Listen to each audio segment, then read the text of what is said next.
Well, probably what he talked about, the game moves pretty fast. You're playing a pretty good team last night, and so the game's moving quick. There's a lot of game time that's missing when you come out for an extended period of time like he did. He's dealing with the whole bubble on the face and dealing with the vision of that and working through that. And it's a big adjustment. And I think it'll keep coming over a matter of time. I thought, he's an important part of the team, and just to get him reps and minutes and keep feeding him getting him the opportunities. That's the only way really to get up to speed once you've missed time, is to get in there and play the games. With him back, did that maybe add a different element or different looks that maybe you want to kind of try out in the next few games? It looked like maybe today he was improved a little bit. Yeah, I mean, just if we end up, if Zach comes back into play, the D pairs have to move, right? So, but we'll deal with that on a day-by-day basis. Speaking of Zach, we'll talk to him as well. How difficult is that conversation with a young player when you're telling him that he's sitting out and telling him what?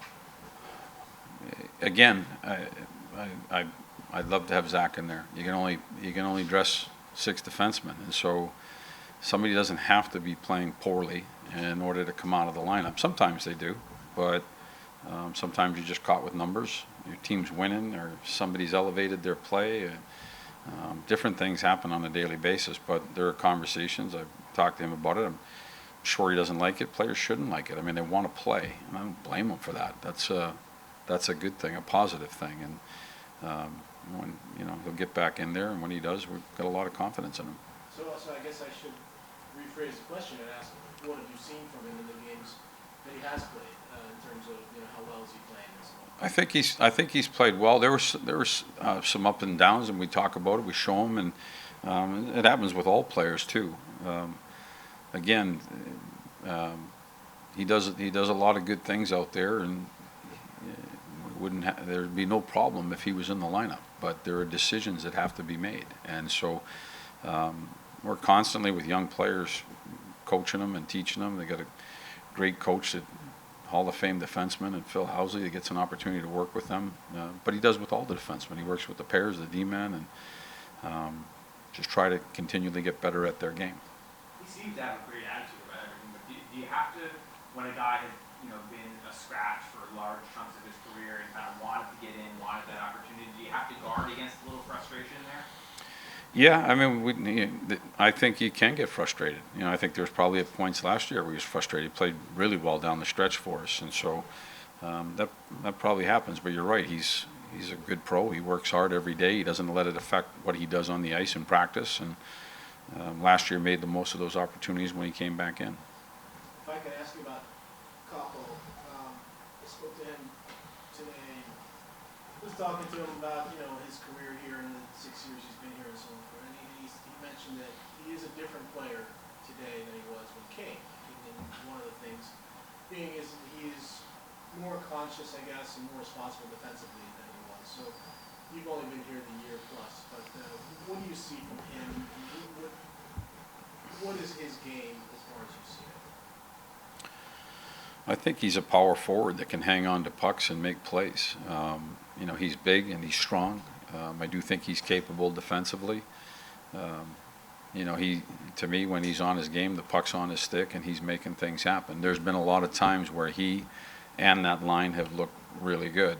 Last night was a little bit off for everybody. And so prior to last night, our team had won a lot of hockey games, and that line, including Capo, had been very productive for us in getting the puck and playing in the zone that you want to and generating chances. They had a big night in Montreal, and so there's a lot of positives that came with that. I'd like to see some consistency with that, that type of game from him. Apologies if you're asked this before, I think, just with Matt, somebody like that.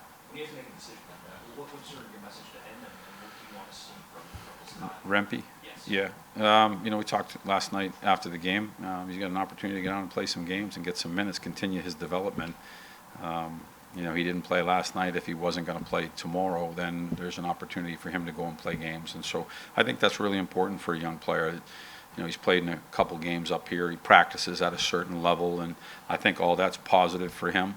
But I do think going down and playing more minutes and more responsibility, I think that also builds growth inside of a player. And so, you know, we kind of view it as a positive. He's in the lineup tonight. He should get a lot of minutes, and that can help his development as well. Is it just playing, or is there something specific you want to work on while he's there? Well, I think he's a young player. You know, it's like Zach. It's like Mancini. They're young players. They can constantly build their game and get better. And you know, he can get better at wall play and getting out of his zone. He can get better at making that next play to get through the neutral zone and the offensive zone part of the game. And there's attention to defense. I believe he's playing center tonight, so he's going to find himself down low in D-zone coverage. All these things can help him become a better player, help him towards, you know, lends itself to him becoming better, I believe. How did he take the move? You know, I don't know, I didn't ask him, to be honest with you. You'd probably be best to ask him that question. He's going to get out. I'm sure he's going to play hard tonight. What have you seen from the fourth line so far from Kerr, Johnny, and Adam that you really been impressed with so far in terms of their offense and their defense? Well, I mean, again, last night remove. It just was kind of an off night. I was pretty forward about that after the game.